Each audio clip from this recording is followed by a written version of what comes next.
Hello friends, नमस्कार। मेरा नाम है संदीप और आप सभी का वेलकम है नथिंग इम्पॉसिबल के यूट्यूब चैनल पर। आशा करता हूं कि आप सभी बहुत ही अच्छे होंगे। और आज की इस वीडियो में हम लोग यूजीसी नेट फर्स्ट पेपर में 17 अक्टूबर 2020 को जो है शिफ्ट 1 में जो पेपर हुआ था उसके 25 क्वेश्चन को यहाँ पर कवर करने वाले हैं। और ये हमारा पार्ट 2 है, क्योंकि पार्ट 1 में हमने 25 क्वेश्चन को ऑलरेडी कवर कर रखा है। जैसा कि आप सभी को पता है कि पेपर 1 में 50 क्वेश्चन पूछे जाते हैं, तो 25 क्वेश्चन को मैंने पहले कवर किया है और आज के इस वीडियो में बाकी के 25 क्वेश्चन को हम कवर करेंगे। इसके साथ ही साथ यहाँ पर सभी क्वेश्चन को आपको करना क्या है कि प्रैक्टिस सेट की तरह अटेम्प्ट करना है। इससे आपको आपके एग्जाम में काफ़ी ज़्यादा मदद मिलेगी। और सभी क्वेश्चन के मैं पूरी तरीके से प्रयास करूंगा कि जो इंपॉर्टेंट पॉइंट्स हों या डिटेल्स हों उसको भी बताता चलूं, ताकि वहां से भी आपको ज़्यादा से ज़्यादा फायदा मिल सके। तो चलिए फ्रेंड, वीडियो को स्टार्ट करते हैं और क्वेश्चन नंबर 1 को देखते हैं। देखिए, क्वेश्चन को जैसे ही मैं पढ़ता हूं और सारे विकल्प भी आपको यहां पे डिस्प्ले पे शो होते हैं, तो आपको करना क्या है कि वीडियो को पॉज करिए, क्योंकि अगर ऐसे कंटिन्यूअस वीडियो चलेगी तो आपका जो है जवाब मैं दे दूंगा, तो उस तरीके से आप प्रैक्टिस सेट अटेम्प्ट नहीं कर पाएंगे। तो आप जैसे ही मैं क्वेश्चन पढ़ के बताता हूँ, आपको वीडियो को पॉज करना है और इत्मीनान से सोचना है कि इस क्वेश्चन का आंसर क्या हो सकता है और कमेंट बॉक्स में जवाब देना है। तो चलिए क्वेश्चन नंबर 1 से स्टार्ट करते हैं। देखिए, यहाँ पर क्वेश्चन नंबर 1 में पूछा जा रहा है कि भारतीय तर्कशास्त्र के संदर्भ में इस पहाड़ी में धुआं है जो अपरिवर्तनीय रूप से आग से जुड़ा है को क्या कहा जाता है। इन चारों विकल्पों में से आपको सही आंसर बताना है। यह भारतीय तर्कशास्त्र के ज्ञान प्राप्त करने के संदर्भ में कॉन्सेप्ट यहाँ पे है, उसी से संबंधित ये प्रश्न आपको दिया गया है। पहला जो ऑप्शन है यहाँ पर प्रतिज्ञा अथवा प्रतिज्ञप्ति, और बी ऑप्शन है उदाहरण सहित सार्वभौम सहवर्तिता, और सी ऑप्शन है उपनय विद्यमान मामले में सार्वभौम सहवर्तिता, और लास्ट में डी ऑप्शन है निष्कर्ष या निगमन प्रस्ताव से निकाला गया। तो इन चारों विकल्पों में से सही आंसर क्या है, इसका जवाब आप कमेंट बॉक्स में दीजिए। वैसे इस क्वेश्चन का जो हमारा राइट आंसर हो जाएगा वो है आपका ऑप्शन नंबर सी, उपनय विद्यमान मामले में सार्वभौम सहवर्तिता जो है यहाँ पे राइट आंसर हो जाएगा इस क्वेश्चन का। क्वेश्चन में यही पूछा गया कि भारतीय तर्कशास्त्र के संदर्भ में इस पहाड़ी में धुआं है जो अपरिवर्तनीय रूप से आग से जुड़ा है, इसे क्या कहा जाता है। तो इसे कहा जाता है उपनय विद्यमान मामले में सार्वभौम सहवर्तिता। अब इसके बारे में थोड़ा सा डिटेल में समझ लेते हैं। देखिए, भारतीय न्याय दर्शन ने अनुमान प्रमाण के अंतर्गत जो है 5 अवयव के बारे में बताए हैं, और ये 5 अवयव कौन कौन से हैं। तो पहला है आपका प्रतिज्ञा, और दूसरा है यहाँ पर आपका हेतु यहाँ पर हो जाएगा। फिर तीसरा है आपका यहाँ पर उदाहरण, और उसके बाद से चौथा जो आपका यहाँ पर हो जाएगा उपनय यहाँ पर हो जाएगा, और पांचवा जो है यहाँ पर वो है आपका निगमन। तो ये सभी जो है आपके भारतीय न्याय दर्शन के अनुमान प्रमाण के अंतर्गत जो 5 अवयव बताए गए हैं वो यहाँ पर मैंने लिख कर आपको बताया, इसे आपको याद कर लेना है। इसके साथ ही साथ देखिए, जिस वाक्य में पक्ष में साध्य वाक्य हेतु का संबंध बोधित होता है उसे उपनय कहते हैं, ये भी आपको याद रखना है। तो आशा करता हूं क्वेश्चन क्लियर हो गया होगा। आइए अगला क्वेश्चन देखते हैं। अगला क्वेश्चन हमारा है क्वेश्चन नंबर 2। देखिए, इसमें पूछा जा रहा है कि निम्नलिखित में से अरस्तु के न्याय वाक्य की विशेषता की पहचान कीजिए। तो यहाँ पर अरस्तु के न्याय वाक्य की विशेषताओं के बारे में दिया गया है, तो कौन कौन सी विशेषता सही है उसकी पहचान करना है हमें, और नीचे दिए गए विकल्पों में से सही उत्तर का चुनाव करना है, यानी कि इन चारों विकल्पों में से कौन सा ऑप्शन सही हो सकता है। देखिए, पहले दिया गया यहाँ पर कि यह निगमनात्मक, आगमनात्मक और रूपात्मक सामग्री है। बी है यह केवल निगमनात्मक और अकारकी होता है, और सी है प्रतिज्ञप्ति के साध्य और पक्ष पद अलग अलग होते हैं, और डी दिया गया है कि यह वाचिक होता है, और ई है वाचिक रूप अनुमिति का सार नहीं होता है। ठीक है, तो यहाँ पर ये जो है अरस्तु के न्याय वाक्य की विशेषता दी गई है, जिसके बारे में मैंने अभी पढ़ के बताया। और नीचे यानी कि इन चारों विकल्पों में से आपको सही आंसर बताना है। ऑप्शन ए सही है, बी सही है, सी सही है या डी सही है, इसका जवाब आपको कमेंट बॉक्स में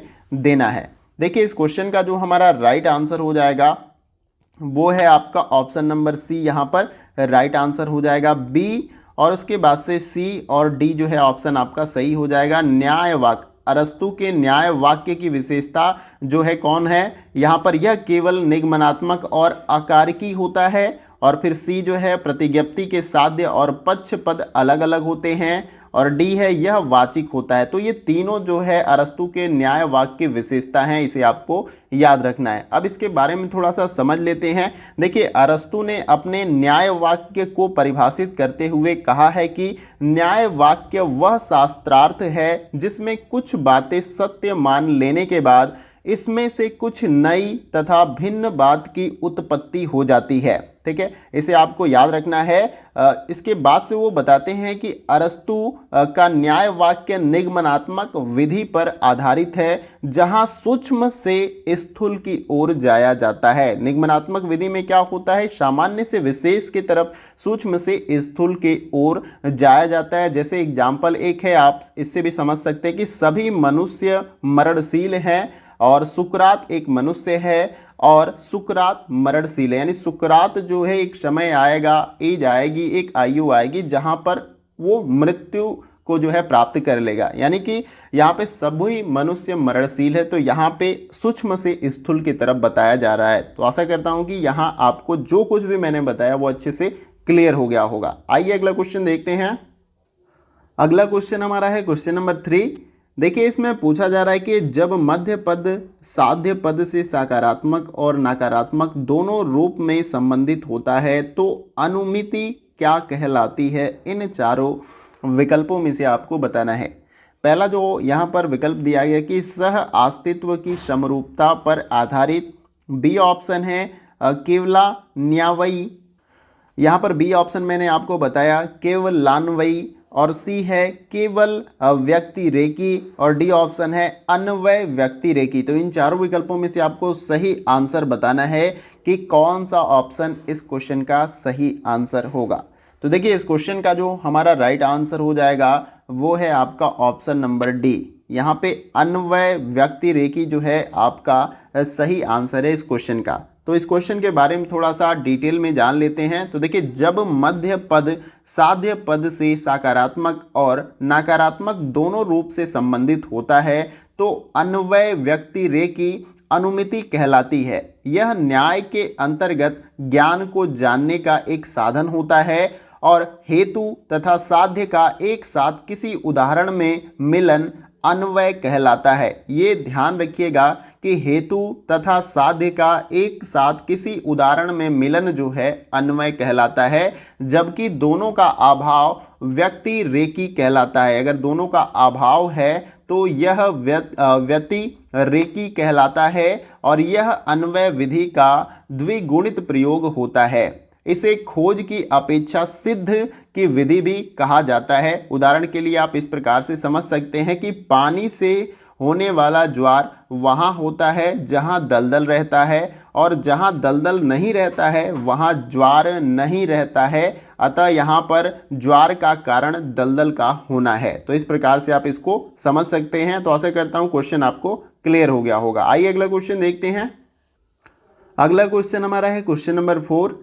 देखिए इसमें पूछा जा रहा है कि निम्नलिखित में से उनकी पहचान कीजिए जो असिद्ध पद के हेत्वाभास को प्रदर्शित करते हैं। तो यहाँ पर असिद्ध पद के हेत्वाभास को कुछ ऐसे यहाँ पे दिए गए हैं शब्द जो प्रदर्शित करते हैं, उसे हमें फाइंड करना है और नीचे दिए गए विकल्पों में से सही उत्तर का चुनाव करना है। यहाँ पर ऑप्शन ए सही होगा, बी सही होगा, सी सही होगा या डी सही होगा। इसका जवाब आपको कमेंट बॉक्स में देना है। तो देखिए इस क्वेश्चन का जो हमारा राइट आंसर हो जाएगा वो है आपका ऑप्शन नंबर ए। यहाँ पर ए और बी सी आपका सही हो जाएगा, ए बी और सी। क्वेश्चन में यही पूछा गया है कि इन सभी विकल्पों में से उनकी पहचान कीजिए जो असिद्ध पद के हेत्वाभास को प्रदर्शित करते हैं। तो देखिए असिद्ध पद के हेत्वाभास को आश्रय सिद्ध प्रदर्शित करता है, स्वरूप सिद्ध प्रदर्शित करता है, इसके साथ ही साथ जो है व्यापयत्वा सिद्ध भी जो है इसको प्रदर्शित करता है। इसलिए हमारा यहाँ पर ऑप्शन ए क्या है, राइट आंसर हो जाएगा। इसे आपको याद रखना है। अब इस क्वेश्चन से जुड़े कुछ डिटेल्स हैं उसको भी जान लेते हैं। यहाँ पे मैंने बता दिया है कि असिद्ध पद के हेत्वाभास को कौन कौन से प्रदर्शित कर रहे हैं यहाँ पे विकल्प, और इसके साथ ही साथ इनके बारे में थोड़ा सा जान लेते हैं। तो आश्रय सिद्ध के बारे में जान लेते हैं। देखिए, आश्रय सिद्ध हेत्वाभास जब हेतु का आश्रय असत होता है, जैसे कि आकाश कुसुम सुगंधित है क्योंकि वह कमल जाति का है, यानी आकाश कुसुम सुगंधित है क्योंकि वह कमल जाति का है या जाति का है। तो यहाँ पर जो है आकाश कुसुम पक्ष सुगंधित साध्य कमल हेतु है। तो इससे क्लियर हो गया होगा कि आकाश कुसुम पक्ष है, सुगंधित साध्य है, कमल हेतु है। इससे आपको क्लियर हो गया कि ये आश्रय सिद्ध हेत्वाभास है। अगला हमारा है यहाँ पे स्वरूप सिद्ध हेत्वाभास। तो देखिए, जब हेतु वास्तविक हो तो परंतु उसका स्वरूप ऐसा हो कि वह आश्रय में रह ही न सकता हो, तो इस दोष को स्वरूप सिद्ध हेत्वाभास कहते हैं। जैसे शब्द एक गुण है क्योंकि वह आंखों से दिखाई नहीं देता, शब्द एक गुण है जो आंखों से दिखाई नहीं देता। ये एग्जाम्पल आपका स्वरूप सिद्ध हेत्वाभास का है, इसे आपको याद रखना है। फिर उसके बाद से अगला है आपका यहाँ पर व्याप्तव सिद्ध हेत्वाभास। देखिए, जब हेतु के साध्य के साथ व्याप्ति असिद्ध हो तो वहाँ पर व्यात्वा सिद्ध हेत्वाभास होता है। इसका एग्जाम्पल है जहाँ आग है वहाँ धुआं है। तो देखिए, ये किसका एग्जाम्पल है? व्याप्तवा सिद्ध हेत्वाभास का एग्जाम्पल है, जहाँ आग है वहाँ धुआं है। तो आशा करता हूँ क्वेश्चन आपको क्लियर हो गया होगा। आइए अगला क्वेश्चन देखते हैं। अगला क्वेश्चन हमारा है क्वेश्चन नंबर 5। देखिए, इसमें नीचे दो कथन दिए गए हैं, दोनों कथन को हमें पढ़ना है और उपयुक्त कथनों का अवलोकन करने के बाद निम्नांकित विकल्पों में से सर्वाधिक उपयुक्त जो विकल्प आपको लगता है उसको जो है चुनाव करना है। उसका चुनाव करके आपको सही आंसर कमेंट बॉक्स में बताना है। तो देखिए, आइए कथन को पहले पढ़ लेते हैं। पहले कथन में दिया गया कि उपमिति को पद और उसके अर्थ के बीच के संबंध के ज्ञान के रूप में परिभाषित किया गया है। कथन दूसरे में बताया गया कि शब्द प्रमाण किसी आम व्यक्ति का कथन होता है तथा यह उसके अर्थ के अवबोध से संबंधित है। अब आपको बताना है इन चारों विकल्पों में से कि कौन सा ऑप्शन आपका सही आंसर है। क्या ऑप्शन ए सही है, बी सही है, सी सही है या डी सही है? इसका जवाब आप कमेंट बॉक्स में दें। देखिए, यहाँ पर इस क्वेश्चन का जो हमारा राइट आंसर हो जाएगा वो है आपका ऑप्शन नंबर ए। यहाँ पर कथन पहला और दूसरा दोनों सही है। अब कैसे सही है इसके बारे में भी थोड़ा सा जान लेते हैं। देखिए, कथन पहला कैसे सही है? क्योंकि उपमिति प्रमाण का एक प्रकार है जो न्याय के अंतर्गत तीसरा प्रमाण होता है। किसी जानी हुई वस्तु का ज्ञान जिस प्रमाण से होता है वह उपमिति कहलाती है। इसे आपको याद रखना है। अब एग्जाम्पल के तौर पे आप समझ सकते हैं कि जैसे एक नील गाय के सदृश होती है।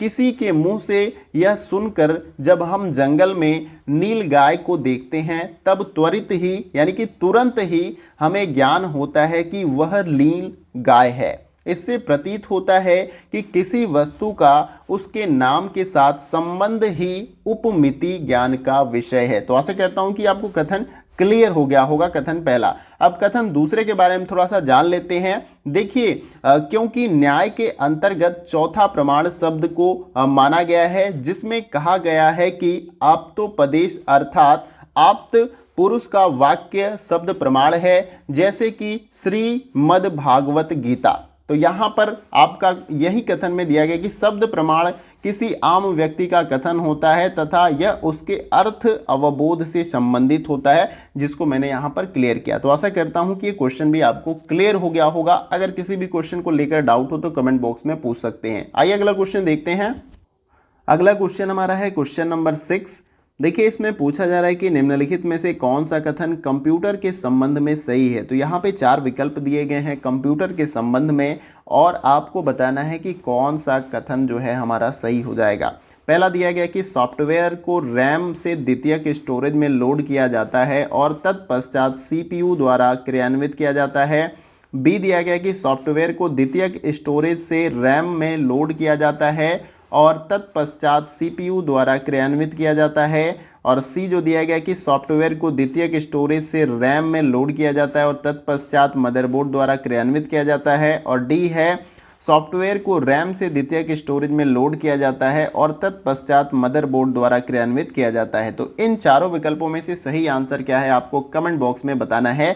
तो देखिए इस क्वेश्चन का जो हमारा राइट आंसर हो जाएगा वो है आपका ऑप्शन नंबर बी। यहाँ पर कैसे अब सही है अब इसको थोड़ा सा समझ लेते हैं। देखिए सॉफ्टवेयर को द्वितीयक स्टोरेज से रैम में लोड किया जाता है, यानी कि कोई भी सॉफ्टवेयर को जब आपको इंस्टॉल करना होता है तो आप उसको सेकेंडरी मेमोरी में क्या करते हैं, स्टोर करते हैं, सेकेंडरी मेमोरी में उसको डालते हैं। फिर उसके बाद से क्या होता है कि रैम में लोड किया जाता है और तत्पश्चात यानी कि जब यहाँ पर आप सॉफ्टवेयर को इंस्टॉल करते हैं तो फिर रैम में उसे लोड किया जाता है और तत्पश्चात सीपीयू द्वारा क्रियान्वित होता है। यानी कि अब वो कार्य कैसे करता है, कंट्रोल प्रोसेसिंग यूनिट के द्वारा। तो आपको हमेशा याद रखना कि सॉफ्टवेयर को द्वितीयक स्टोरेज से रैम में लोड किया जाता है और तत्पश्चात सीपीयू द्वारा उसको क्रियान्वित किया जाता है। और सीपीयू का फुल फॉर्म भी कभी कभी आपसे एग्जाम में पूछ लेता है, तो कंट्रोल प्रोसेसिंग यूनिट होता है।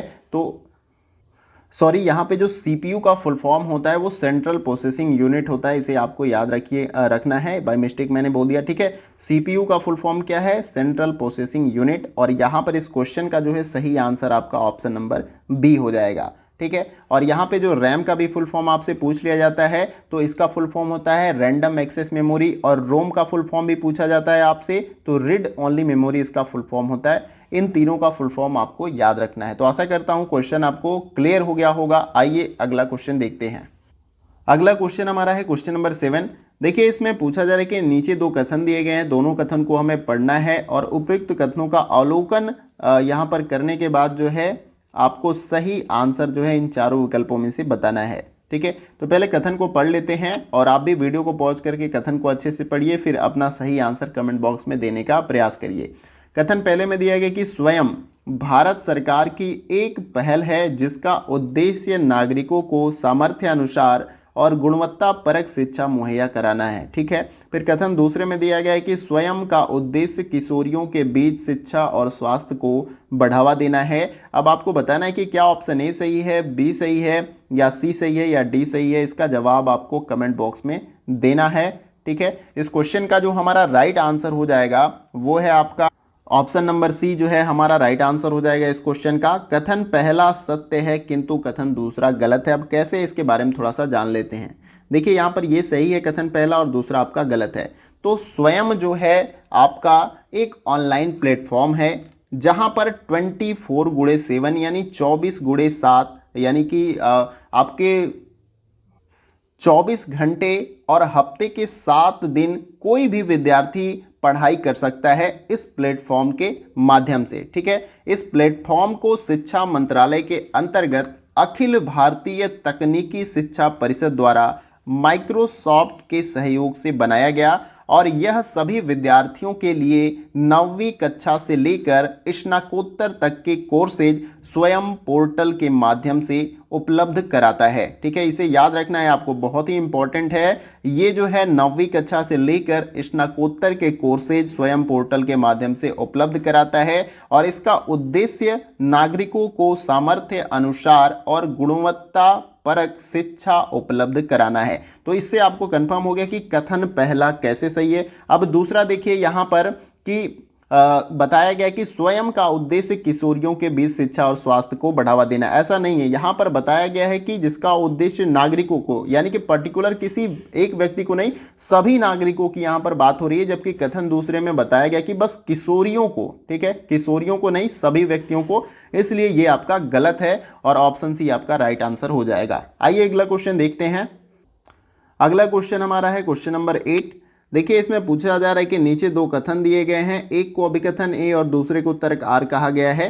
तो दोनों को पढ़ना है, अभिकथन और तर्क को। उसके बाद से इन चारों विकल्पों में से आपको सही आंसर बताना है। पहला अभिकथन यहाँ पर दिया गया है कि रैंडम एक्सेस मेमोरी सहज परिवर्तनीय होती है और इसमें वर्तमान में प्रयोग किए जाने वाले आंकड़े और प्रोग्राम स्टोर किए जाते हैं।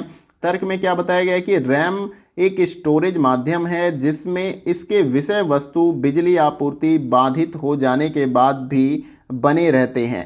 तो अब आपको इन चारों विकल्पों में से बताना है कि कौन सा ऑप्शन आपका सही है। ऑप्शन ए सही है, बी सही है, सी सही है या डी सही है। इसका जवाब आपको कमेंट बॉक्स में देना है। तो देखिए इस क्वेश्चन का जो हमारा राइट आंसर हो जाएगा वो है आपका ऑप्शन नंबर सी। यहाँ पर ए सही है परंतु आपका आर गलत है। अब कैसे है इसको थोड़ा सा जान लेते हैं। देखिए अभिकथन में बताया गया कि रैंडम एक्सेस मेमोरी सहज परिवर्तनीय होती है और इसमें वर्तमान प्रयोग किए जाने वाले आंकड़े और प्रोग्राम स्टोर किए जाते हैं। सही बात है, जो वर्तमान समय में हम जब कंप्यूटर पे काम करते हैं तो जो डेटा आपका होता है, जो भी आप प्रोसेस करते हैं, वो आपका कहाँ स्टोर होता है, वो रैम में होता है। ठीक है, रैम में जो डेटा स्टोर होता है वो आप तत्कालिक जो वर्क करते हैं कंप्यूटर पे वर्तमान समय में, उसका डेटा रैम में स्टोर होता है। तो ये हमारा सही हो जाएगा। अब देखिए यहाँ पर रैम जो तर्क यहाँ पर बताया गया इसको थोड़ा सा जान लेते हैं। तर्क कैसे गलत है, क्योंकि रैम में वर्तमान में प्रयोग में किए जाने वाले प्रोग्राम तथा आंकड़े का भंडारण होता है, परंतु विद्युत आपूर्ति बाधित होने पर यह विषय वस्तु हट जाती है। यानी कि बिजली जैसे ही कटती है तो इस स्टोरेज में से जो भी डेटा होता है जो वर्तमान समय में हम कार्य कर रहे हैं वो क्या होती है, तुरंत हट जाता है। इसे आपको याद रखना है। जबकि यहाँ पर बताया जाता है कि रैम का स्टोरेज, रैम जो है एक स्टोरेज माध्यम है जिसमें इसके विषय वस्तु बिजली आपूर्ति बाधित हो जाने के बाद भी बने रहते हैं, लेकिन ये बने नहीं रहते हैं, यहाँ पे ख़त्म हो जाते हैं। ठीक है, ये आपको याद रखना है। आइए अगला क्वेश्चन देखते हैं। अगला क्वेश्चन हमारा है क्वेश्चन नंबर 9। देखिए ये क्वेश्चन जो है आपका मैचिंग वाला क्वेश्चन है। तो देखिए सूची 1 में यहाँ पर कंप्यूटर शब्दावलियों के बारे में दिया गया है और सूची 2 में उसकी व्याख्या दी गई है। तो इसके साथ हमें क्या करना है, मैच करना है। तो वीडियो को पॉज करके जल्दी से इसको मैच करके सही आंसर कमेंट बॉक्स में बताइए और आइए इसको हम मैच करते हैं। देखिए पहले जो दिया गया ऑपरेटिंग सिस्टम OS, ये किसके साथ मैच करेगा, ये आपका मैच करेगा यहाँ पर तीसरे के साथ। देखिए सॉफ्टवेयर जो बाह्य उपकरणों को नियंत्रित करता है तथा मेमोरी और प्रोसेसर टाइम आवंटित करता है। यानी कि जो भी आपके बाहरी उपकरण होते हैं उसको कौन नियंत्रित करता है, तो सॉफ्टवेयर या ऑपरेटिंग सिस्टम, इसे आपको याद रखना है। फिर बी जो है आपका किससे मैच करेगा, WW, ये आपका मैच करेगा पहले से ये मैच करेगा आपका यहाँ पर। ठीक है, इंटरनेट से चलने वाली एक सेवा है, ये आपको याद रखना है। और फिर सी जो है डिवाइस ड्राइवर, वो किससे मैच करेगा, तो वो आपका यहाँ पर दूसरे के साथ मैच करेगा। सॉफ्टवेयर जो किसी हार्डवेयर को नियंत्रित करने में OS की सहायता करता है वो डिवाइस ड्राइवर होता है। और इसके साथ साथ जो अगला हमारा है IP, ये जो आपका मैच करेगा वो चौथे के साथ मैच करेगा यहाँ पर। देखिए जो है इसमें नेटवर्क एड्रेसेज को परिभाषित करता है और इसका प्रयोग पैकेट्स को भेजने के लिए किया जाता है। किसका, IP का जो है इस्तेमाल किस लिए किया जाता है, पैकेट्स को भेजने के लिए किया जाता है। यह जो है नेटवर्क एड्रेस को परिभाषित करता है, इसे आपको याद रखना है। तो इस प्रकार से आपको मैच कर लेना है। और नीचे मैंने यहाँ पर इसके विकल्प भी मेंशन किए हैं। तो इन चारों विकल्पों में से जो आपका सही आंसर है, जैसे कि आपने मैचिंग किया, उसका जवाब आपको कमेंट बॉक्स में देना है। तो देखिए जिस प्रकार से हमने मैच किया उसके अकॉर्डिंग हमारा ऑप्शन बी क्या हो जाएगा, राइट आंसर। और आशा करता हूं कि आप सभी ने भी जो है इस क्वेश्चन का राइट आंसर ऑप्शन बी बताया होगा। आइए अगला क्वेश्चन देखते हैं। अगला क्वेश्चन हमारा है क्वेश्चन नंबर 10। देखिए इसमें पूछा जा रहा है कि निम्नलिखित अधूरे वाक्य पर विचार कीजिए। वाईफाई का फुल फॉर्म यहाँ पर है वायरलेस फिडेलिटी का संक्षिप्त नाम है।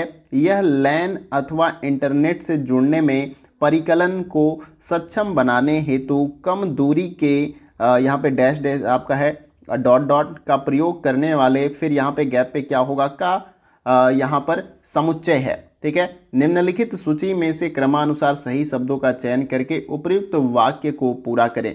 यानी कि यहाँ पे जो डॉट डॉट दिया गया है, यहाँ पे खाली जगह, यहाँ पे कौन सा शब्द होगा और यहाँ पे कौन सा होगा। एक आपका ये हो जाएगा पहला, और दूसरा और तीसरा। यहाँ पे 3 शब्द दिए गए हैं। इन तीनों शब्दों को आपको यहाँ पर प्लेस करना है और आपको नीचे दिए गए विकल्पों में से सही उत्तर बताना है। ठीक है, यानी कि सबसे पहला नंबर यहाँ पर है तो कौन सा वर्ड यहाँ पे प्लेस होगा, फिर दूसरा और तीसरा। इस प्रकार से करके आपको क्रम यहाँ पर बताना है। क्या ऑप्शन ए सही है, बी सही है, सी सही है, डी सही है, इसका जवाब आपको कमेंट बॉक्स में देना है। देखिए इस क्वेश्चन का जो हमारा राइट आंसर हो जाएगा वो है आपका ऑप्शन नंबर डी। यहाँ पर सबसे पहले आपका मानक, देखिए यहाँ पे मानक हो जाएगा आपका मानक। इसको पूरा करते हैं शब्द को। देखिए वाईफाई यानी कि इसका जो फुल फॉर्म है वायरलेस फिडेलिटी का संक्षिप्त नाम है। यह लैन अथवा इंटरनेट से जुड़ने में परिकलन मानक को सक्षम बनाने हेतु कम दूरी की उसके बाद तरंगों, ठीक है, यहाँ पे क्या होगा, तरंगों का प्रयोग करने वाले उपकरणों का समुच्चय है। ठीक है, तो इस प्रकार से आपको ये जो आपके स्पेस वाले जगह थे, जो यहाँ पे खाली जगह थे, इनको भरने थे और इन शब्द को सही तरीके से लगाना था। तो यहाँ पर जो है आपका ऑप्शन डी ये राइट आंसर है। तो क्वेश्चन बहुत आसान था और आशा भी करता हूँ कि मैं आपको अच्छे तरीके से समझ में आ गया होगा। अगर नहीं समझ में आए तो कमेंट बॉक्स में आप पूछ सकते हैं। आइए अगला क्वेश्चन देखते हैं। अगला क्वेश्चन हमारा है क्वेश्चन नंबर 11। देखिए इसमें पूछा जा रहा है कि पॉली क्लोरीनेटेड बाइफेनाइल्स, जिसका शॉर्ट नेम यहाँ पीसीबीएस करके लिखा गया है, द्वारा जलीय पर्यावरण का प्रदूषण निम्नलिखित में से किन के द्वारा घटित हो सकता है। इन सभी विकल्पों में से आपको बताना है कि पॉलीक्लोरीनेटेड बाइफेनाइल्स द्वारा जलीय पर्यावरण का प्रदूषण इन सभी विकल्पों में से किन के द्वारा घटित हो सकता है। क्या सीवेज बहिस्त्राव, जो सीवरेज का पानी होता है, फिर बी है अपशिष्ट भस्मक, और यहाँ पे सी है विषाक्त कचरा, और डी है ताप विद्युत संयंत्र, और ई है परिवहन। अब आपको नीचे दिए गए विकल्पों के अनुसार जो है इन चारों में से सही आंसर बताना है। क्या ऑप्शन ए सही है, बी सही है, सी सही है या डी सही है? इसका जवाब आपको कमेंट बॉक्स में देना है। देखिए इस क्वेश्चन का जो हमारा राइट आंसर हो जाएगा वो है आपका ऑप्शन नंबर डी। यहाँ पे क्या हो जाएगा, राइट आंसर हो जाएगा ए, और उसके बाद से बी और सी क्या हो जाएगा, राइट आंसर। यानी कि यहाँ पे सीवरेज का जो पानी होता है, अपशिष्ट भस्मक होता है और विषाक्त कचरा होता है, वो जो है जलीय पर्यावरण का प्रदूषण जो है यहाँ पे करता है। ये आपको याद रखना है। अब इसके बारे में थोड़ा सा डिटेल में जान लेते हैं। देखिए यहाँ पे सीवरेज का पानी, अपशिष्ट भस्मक एवं विषाक्त कचरा जो है, जिसको शॉर्ट नेम में पीसीबीएस से यहाँ पे इंडिकेट किया गया है, ठीक है, क्लोरीन युक्त कार्बनिक यौगिक का वर्ग होता है जो अजैविक निम्नकृत होता है और इससे बाइफेनाइल का निर्माण होता है, और यह पीसीबीएस सीवेज बहिस्त्राव के द्वारा अपशिष्ट भस्मक तथा विषाक्त कचरे के रूप में बहकर जल में घुल जाता है, और उसके बाद से यह भूजल में जो है अंतः प्रवेश कर जाती है, जिससे जलीय प्रदूषण बढ़ता है। ठीक है, और इसके बाद से जो है इसमें अजैव निम्नीकृत होने के कारण व्यक्ति द्वारा ग्रहण किए गए पानी से उनके स्वास्थ्य संबंधित परेशानियां या बीमारियां उत्पन्न हो जाती है। तो आशा करता हूं कि ये समझ में आपको आ गया होगा कि कैसे जलीय पर्यावरण प्रदूषण यहाँ पर होता है। जो सीवरेज का पानी होता है, जो बह के जमीन पे जाके उसके नीचे मिल जाता है, पानी के अंदर अपशिष्ट जो भस्मक होते हैं जो पानी में बहा दिए जाते हैं, और विषाक्त जो कचरा होता है उसके द्वारा जो है यहाँ पे ये जलीय प्रदूषण होता है। इसलिए हमारा ऑप्शन डी क्या है, राइट आंसर। आशा करता हूँ क्वेश्चन क्लियर हो गया होगा। आइए अगला क्वेश्चन देखते हैं। अगला क्वेश्चन हमारा है क्वेश्चन नंबर 12। देखिए इसमें पूछा जा रहा है, नीचे दो कथन दिए गए हैं, दोनों कथन को हमें पढ़ना है और प्रयुक्त कथनों का अवलोकन करने के बाद निम्नांकित विकल्पों में से सर्वाधिक उपयुक्त जो है विकल्प का हमें चुनाव करके सही आंसर बताना है। देखिए पहले कथन में यहाँ पर दिया गया है कि स्वाभाविक रूप से डीजल वाहनों से हाइड्रोकार्बन और कार्बन मोनोऑक्साइड का उत्सर्जन काफ़ी कम होता है। कथन दूसरे में बताया गया कि डीजल चलित वाहन स्वाभाविक रूप से पेट्रोल चलित वाहन की तुलना में अधिक ईंधन क्षम होते हैं। ठीक है, तो अब आपको बताना है कि क्या यहाँ पे ऑप्शन ए सही है या बी सही है या सी सही है या डी सही है। इसका जवाब आपको कमेंट बॉक्स में देना है। देखिए इस क्वेश्चन का जो हमारा राइट आंसर हो जाएगा वो है आपका ऑप्शन नंबर ए। यहाँ पर क्या हो जाएगा, राइट आंसर। कथन पहला और दूसरा दोनों सही है। यानी कि कथन पहले में जो बताया गया कि स्वाभाविक रूप से डीजल वाहनों से हाइड्रोकार्बन और कार्बन मोनोऑक्साइड का उत्सर्जन काफ़ी कम होता है, जबकि कथन दूसरे में यहाँ पर बताया गया कि डीजल चलित वाहन स्वाभाविक रूप से पेट्रोल चलित वाहन की तुलना में अधिक ईंधन क्षम करते हैं, क्योंकि डीजल जो है बहुत ज़्यादा ऊर्जा जनरेट नहीं करता है, जिसके वजह से पेट्रोल से चलने वाली गाड़ियों की तुलना में वो ज़्यादा ईंधन लेता है या ज़्यादा ईंधन लगता है उन गाड़ियों को चलाने में। तो ये भी आपका सही हो जाएगा और कथन भी आपका सही है, इसलिए यहाँ पर ऑप्शन ए क्या है, राइट आंसर हो जाएगा। आइए अगला क्वेश्चन देखते हैं। अगला क्वेश्चन हमारा है क्वेश्चन नंबर 13। देखिए इसमें पूछा जा रहा है कि यदि किसी दी गई ध्वनि की तीव्रता में 2 गुना की वृद्धि होती है तो डेसिबल में ध्वनि के स्तर में कितनी वृद्धि होगी। इन चारों विकल्पों में से आपको बताना है। पहला ऑप्शन है यहाँ पे 2 डेसिबल की, बी ऑप्शन है 3 डेसिबल का, और सी ऑप्शन है 6 डेसिबल का, और डी है 10 डेसिबल का। इसका जवाब आपको कमेंट बॉक्स में बताना है। तो देखिए इस क्वेश्चन का जो हमारा राइट आंसर हो जाएगा वो है आपका ऑप्शन नंबर बी। यहाँ पर 3 डेसिबल की जो है वृद्धि होगी। इसे आपको याद रखना है। यदि किसी दी गई ध्वनि की तीव्रता में 2 गुना की वृद्धि होती है तो डेसिबल में ध्वनि के स्तर में कितनी वृद्धि होगी, 3 डेसिबल की वृद्धि होगी। ये आपको याद रखना है। आइए अगला क्वेश्चन देखते हैं। अगला क्वेश्चन हमारा है क्वेश्चन नंबर 14। देखिए इसमें पूछा जा रहा है कि निम्नलिखित में से किस ऊर्जा स्रोत के दहन पर प्रति इकाई ऊर्जा आउटपुट अथवा ऊष्मा की मात्रा पर कार्बन डाइऑक्साइड का उत्पादन अधिकतम होता है। इन चारों विकल्पों में से आपको बताना है। पहला ऑप्शन है कोयला, और इसका जो एक प्रकार दिया गया है सब बिटुमिनस, और बी दिया गया प्राकृतिक गैस, सी दिया गया डीजल ईंधन और हीटिंग ऑयल, और डी ऑप्शन है गैसोलीन एथेनॉल रहित। तो इन चारों विकल्पों में से आपको सही आंसर कमेंट बॉक्स में बताना है। देखिए इस क्वेश्चन का जो हमारा राइट आंसर हो जाएगा वो है आपका ऑप्शन नंबर ए। यहाँ पर कोयला का सब विटुमिनस प्रकार जो है यहाँ पे सही हो जाएगा। अब इसके बारे में समझते हैं और जान भी लेते हैं। देखिए यहाँ पर जो है सब बिटुमिनस कोयले का सबसे निम्नतर प्रकार होता है, कह लीजिए कि लो क्वालिटी वाला एक प्रकार होता है, जिसमें 35 से जो है 45% तक जो है कार्बन होता है। इसे आपको याद रखना है। तो इसमें 35 से 45% तक कार्बन पाया जाता है, और इसके जलने पर सर्वाधिक कार्बन डाइऑक्साइड का उत्सर्जन होता है। ये भी आपको याद रखना है। और इसका प्रयोग जो है विद्युत उत्पादन कार्यों में ज़्यादातर किया जाता है, और सब बिटुमिनस कोयले के दहन से सबसे कम ऊर्जा की प्राप्ति होती है, और सापेक्ष कार्बन उत्सर्जन ज़्यादा होता है। यानी कि ऊर्जा कम मिलती है लेकिन कार्बन का उत्सर्जन क्या होता है, यहाँ पर ज़्यादा होता है। इसलिए यहाँ पर हमारा जो है ये आपका राइट आंसर हो जाएगा क्या, ऑप्शन नंबर ए। और बाकी ये प्राकृतिक गैस है, ये कम जो है आपका यहाँ पे जो है कार्बन डाइऑक्साइड का उत्सर्जन करते हैं। इसके साथ साथ डीजल है, गैसोलीन है, ठीक है। लेकिन यहाँ पर ऑप्शन ए आपका राइट आंसर हो जाएगा इस क्वेश्चन का। आइए अगला क्वेश्चन देखते हैं। अगला क्वेश्चन हमारा है क्वेश्चन नंबर 15। देखिए इसमें पूछा जा रहा है कि प्रत्येक देश द्वारा दीर्घावधि कम उत्सर्जन विकास रणनीतियां बनाए जाने का सुझाव निम्नलिखित में से किसके अंतर्गत दिया गया है। इन चार विकल्पों में से आपको बताना है। पहला है पेरिस समझौता, और बी दिया गया है मॉन्ट्रियल प्रोटोकॉल, और सी ऑप्शन है इंटरनेशनल सोलर अलायंस, और डी ऑप्शन है क्योटो प्रोटोकॉल। तो आपको इन चारों विकल्पों में से सही आंसर कमेंट बॉक्स में बताने का प्रयास करना है। देखिए इस क्वेश्चन का जो हमारा राइट आंसर होगा तो यहाँ पर हमारा ऑप्शन ए क्या हो जाएगा, इस क्वेश्चन का राइट आंसर हो जाएगा ऑप्शन नंबर ए। अब इसके बारे में थोड़ा सा डिटेल में समझ लेते हैं। तो देखिए 30 नवंबर से 12 दिसंबर 2015 तक चली इस बैठक में यूनिसेफ यानी कि जो पेरिस समझौता था वो 30 नवंबर से 12 दिसंबर 2015 तक इसकी बैठक चली थी। और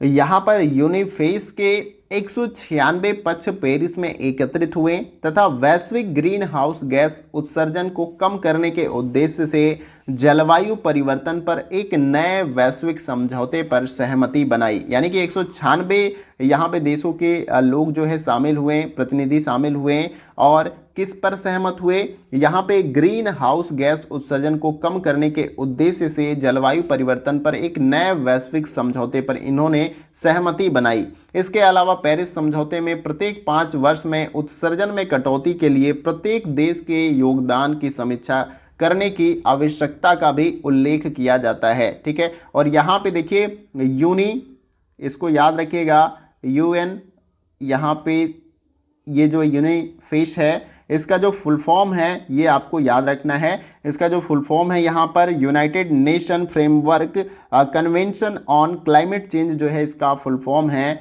इसे आपको याद रखना है। यहाँ से क्वेश्चन अगर पूछ लिया जाए कि इसका फुल फॉर्म क्या है तो आपको याद रखना है United nation framework convention on climate change इसका फुल फॉर्म होता है। आइए अब अगला क्वेश्चन देखते हैं। अगला क्वेश्चन हमारा है क्वेश्चन नंबर 16। देखिए इसमें पूछा जा रहा है कि आयुर्वेद जो स्वदेशी चिकित्सा प्रणाली है का वर्णन निम्नलिखित में से किसमें मिलता है? इन चारों विकल्पों में से आपको बताना है। पहला है ऋग्वेद, बी है यजुर्वेद, सी है सामवेद और डी है अथर्ववेद। तो इन चारों में से सही आंसर क्या है ये आपको बताना है। तो देखिए इस क्वेश्चन का जो हमारा राइट आंसर हो जाएगा वो है आपका ऑप्शन नंबर डी, यहाँ पे अथर्ववेद। अथर्ववेद में जो है स्वदेशी चिकित्सा प्रणाली का जो है वर्णन मिलता है, इसे आपको याद रखना है। और यह विज्ञान, कला तथा दर्शन दोनों की मिली जुली एक विधा है, ये भी आपको याद रखना है। आयुर्वेद जो स्वदेशी चिकित्सा प्रणाली है इसका वर्णन जो है अथर्ववेद में मिलता है, और अथर्ववेद को जो है अथर्ववेद का उपवेद भी कहा जाता है, इसे भी आपको याद रखना है। तो जो भी इस क्वेश्चन से जुड़े इंपॉर्टेंट पॉइंट्स हैं उसको मैंने यहाँ पे क्लियर करने का प्रयास किया। तो आशा करता हूँ क्वेश्चन आपको क्लियर हो गया होगा। आइए अगला क्वेश्चन देखते हैं। अगला क्वेश्चन हमारा है क्वेश्चन नंबर 17। देखिए इसमें पूछा जा रहा है कि निम्नलिखित में से किस प्रकार की संस्थाएं राष्ट्रीय प्रमाणन बोर्ड NBA के क्षेत्राधिकार के अंतर्गत आती हैं? इन चारों में से आपको बताना है। पहला है शिक्षक शिक्षण संस्थाएं, बी है तकनीकी संस्थाएं और सी है कृषि संस्थाएं और डी ऑप्शन है चिकित्सा संस्थाएं। तो इन चारों विकल्पों में से सही आंसर क्या है आपको जवाब कमेंट बॉक्स में देना है। देखिए इस क्वेश्चन का जो हमारा राइट आंसर हो जाएगा वो है आपका ऑप्शन नंबर बी, तकनीकी संस्थाएं जो है यहाँ पे राइट आंसर हो जाएगा, क्योंकि क्वेश्चन में यही पूछा जा रहा है कि इन चारों विकल्पों में से किस प्रकार की संस्थाएं राष्ट्रीय प्रमाणन बोर्ड NBA के क्षेत्राधिकार में आती हैं। तो तकनीकी संस्थाएं जो है इसके अधिकार क्षेत्र में आती हैं। देखिए यहाँ पर इसको अच्छे से एक बार समझ लिया आपने, और इससे जुड़े जो इंपॉर्टेंट पॉइंट्स है उसको भी आइए जान लेते हैं।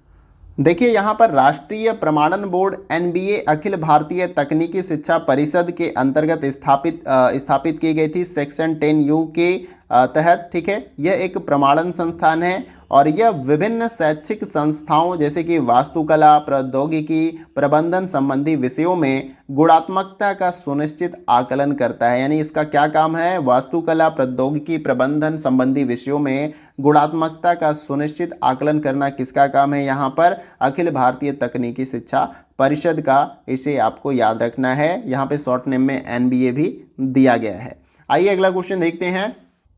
अगला क्वेश्चन हमारा है क्वेश्चन नंबर 18। देखिए इसमें पूछा जा रहा है कि निम्नलिखित में से कौन से किसी उच्च अधिगम संस्था हेतु बाह्य जिम्मेदारी के संसूचक हैं? उसके संदर्भ में यहाँ पे कुछ ऑप्शन दिए गए हैं और नीचे दिए गए विकल्पों के अनुसार आपको इन चारों में से सही आंसर बताना है।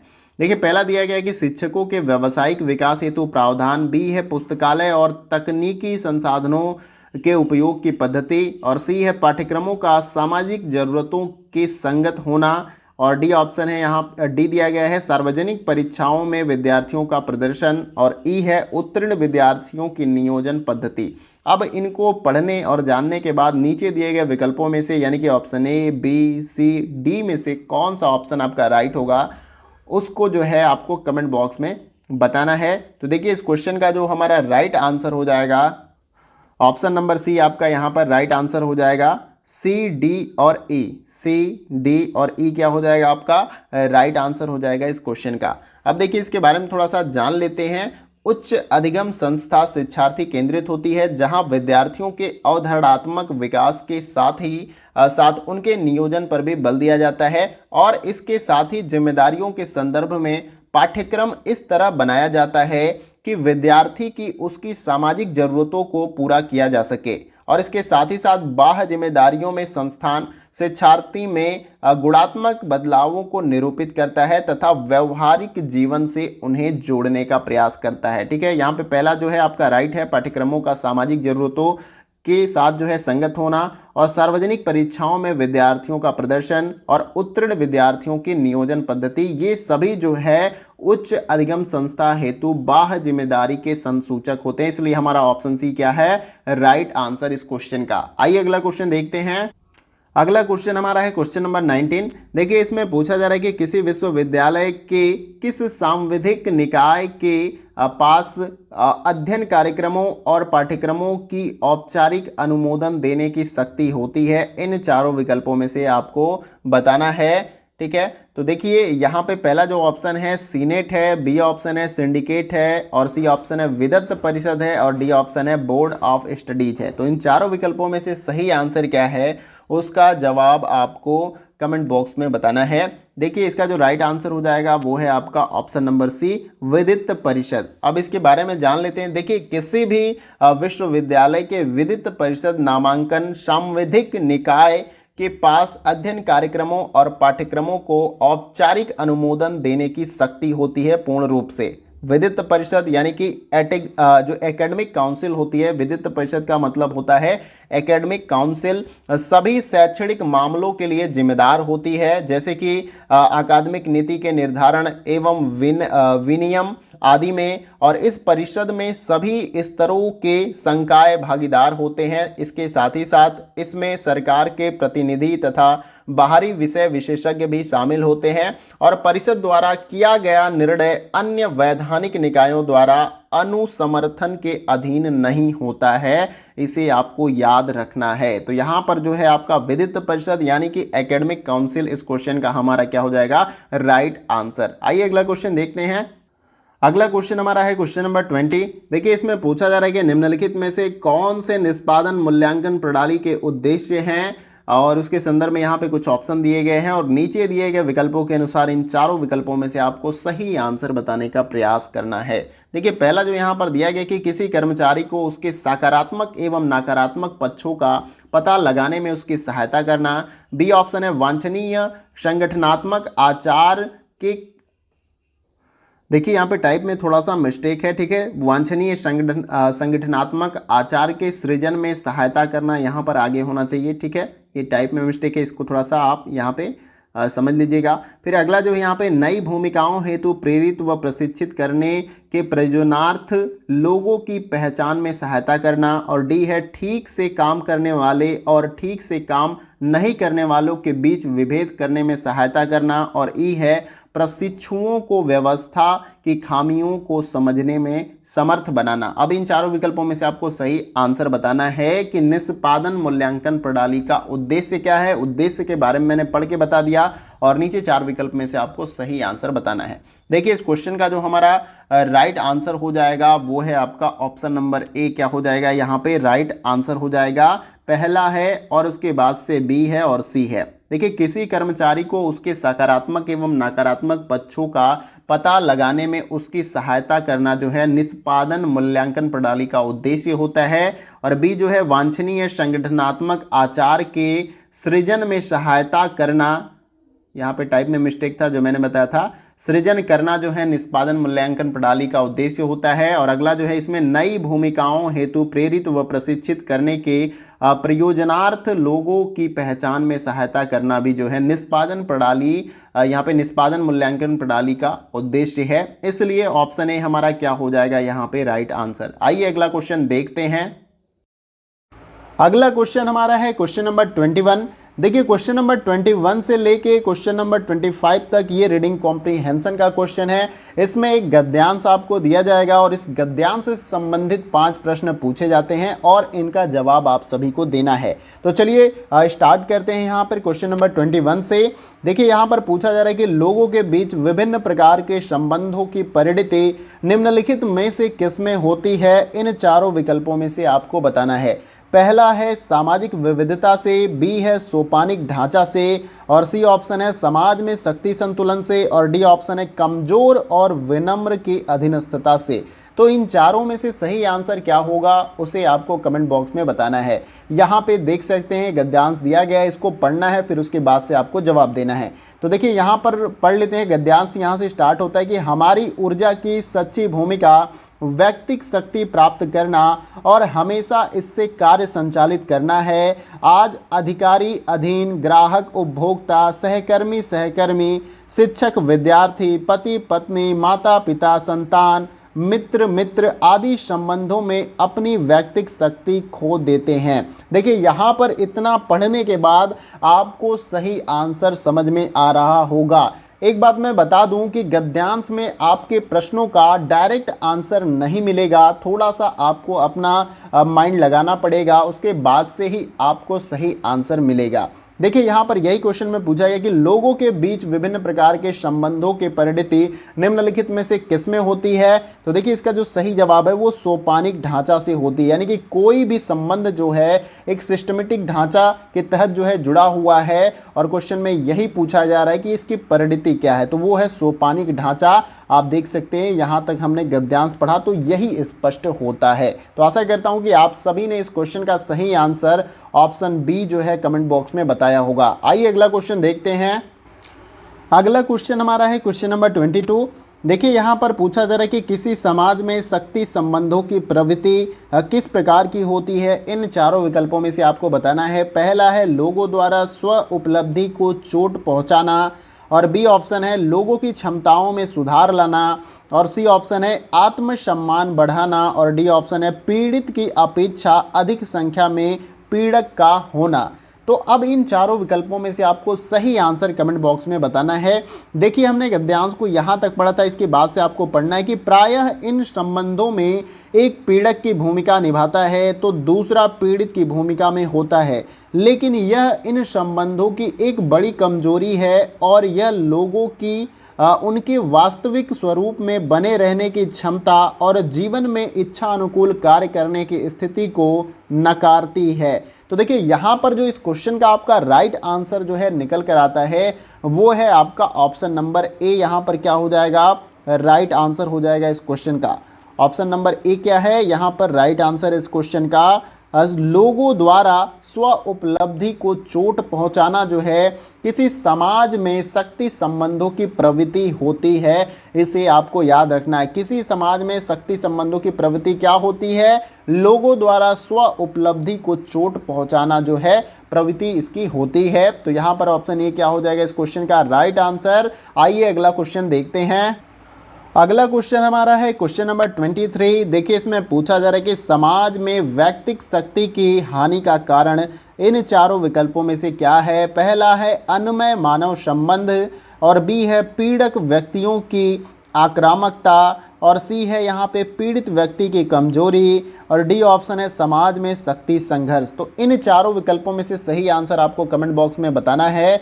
देखिए यहाँ तक हमने गद्यांश को पढ़ा था, इसके बाद से हमें पढ़ना है हमें आत्मसम्मान को बनाए रखने और अपने लक्ष्यों को हासिल करने हेतु अग्रसर होने के लिए व्यक्तिक शक्ति की जरूरत होती है। यहाँ तक आपको समझना है। क्या बताया जा रहा है कि हमें आत्मसम्मान यानी कि अपना आत्मसम्मान को बनाए रखने और अपने लक्ष्य को हासिल करने हेतु अग्रसर होने के लिए व्यक्तिक शक्ति की जरूरत होती है। यानी कि अगर किसी व्यक्ति को अपना आत्मसम्मान बनाए रखना है या तो फिर उसे अपना लक्ष्य हासिल करना है तो उसे व्यक्तिक शक्ति की आवश्यकता या जरूरत होती है। और इन शक्ति संघर्षों के कारण मानव संबंधों में अक्सर गिरावट आती है। यानी कि इन्हीं शक्ति संघर्षों के कारण मानव संबंधों में अक्सर गिरावट आती है।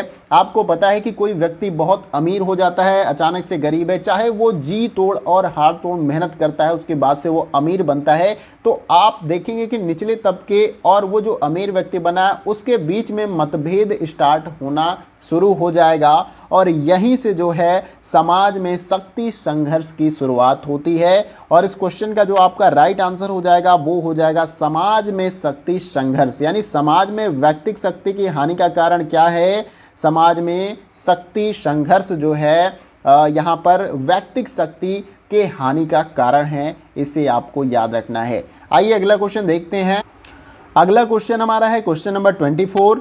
देखिए इसमें पूछा जा रहा है कि शक्ति के रूपों के बीच अंतः क्रिया इन चारों विकल्पों में से क्या है वो आपको बताना है। पहला है हमारे लक्ष्यों में सफलता का स्तर, और बी है विशिष्ट रूप से लिंग आधारित, और सी ऑप्शन है कुछ नहीं बल्कि शक्ति प्रदर्शन, और डी ऑप्शन है विश्व के सृजन हेतु आवश्यक।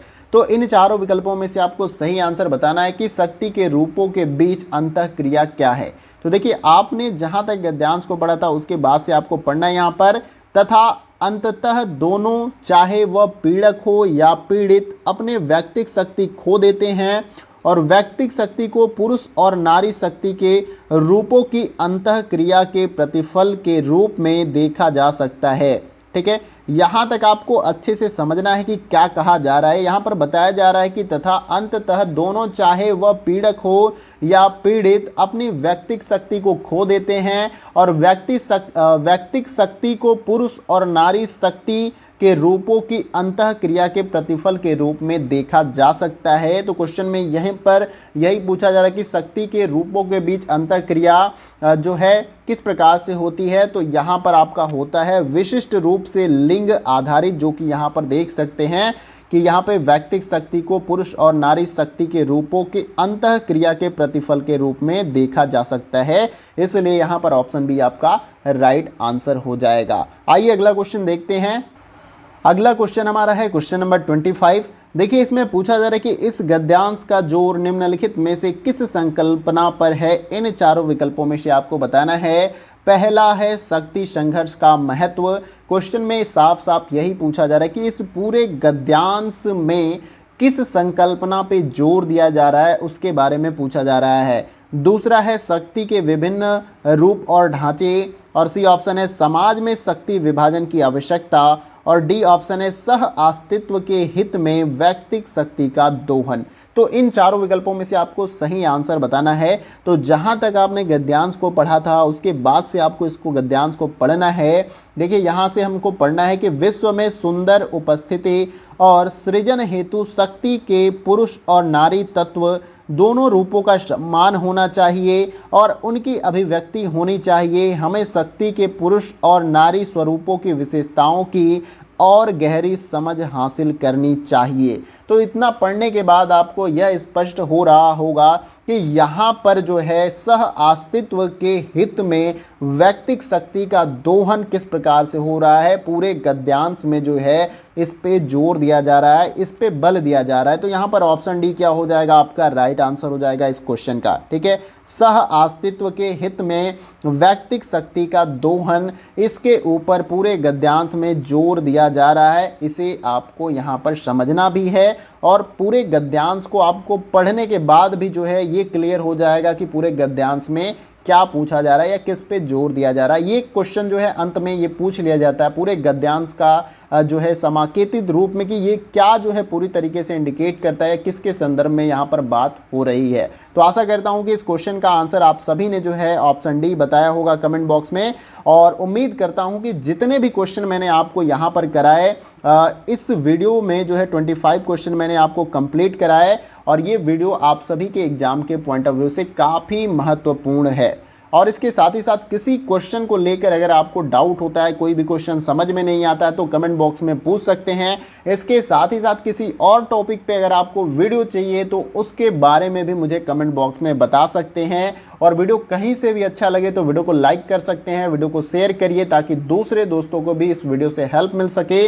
और चैनल पे अगर आप नए हैं तो चैनल को सब्सक्राइब करिए और उसके बगल में जो बेल आइकन का बटन होता है इस प्रकार से उसको आप प्रेस कर लीजिए, तभी इस चैनल पे जो भी इम्पोर्टेंट वीडियो अपलोड की जाती है उसकी नोटिफिकेशन आपको प्राप्त होगी और आप वीडियो को मिस नहीं कर पाएंगे। तो फ्रेंड्स, आज की वीडियो में बस इतना ही, फिर मिलते हैं अगले वीडियो में कुछ और महत्वपूर्ण प्रश्नों के साथ। तब तक के लिए जय हिंद, जय भारत।